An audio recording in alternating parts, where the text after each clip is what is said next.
Gusti sampun diparingi koki kondang iki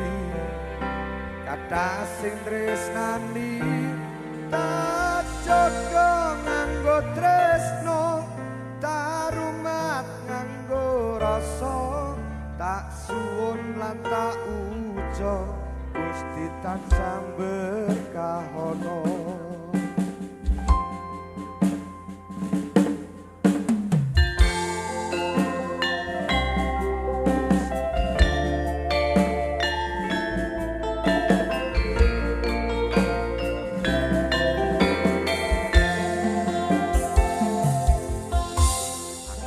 Pengen cerita rasa bunga sing neng dodo rejeki sing tak tampa kanggo nguripi keluarga wayah udan radi rasa wayah panas radi gagal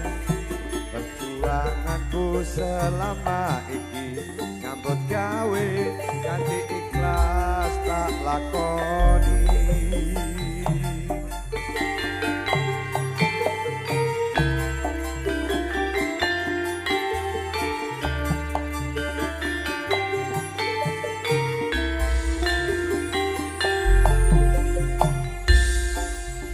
matur suwun Gusti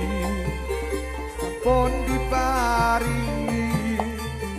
koki kondang iki kathah sing tresnani tak jaga nganggo tresno tarumat nganggo rasa tak suwun lan tak uja Gusti tansah berkahono.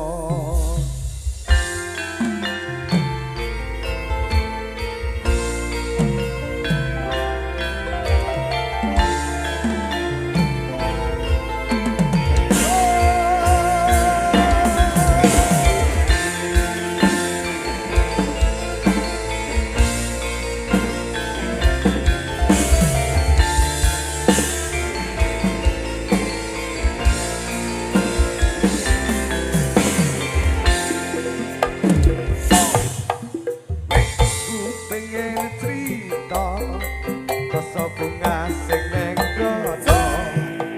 rezeki sing tak tampa kanggo nguripi keluarga wayah udan radi rasa wayah panas radi gagal perjuanganku selama iki nyambut gawe kanthi ikhlas tak lakoni.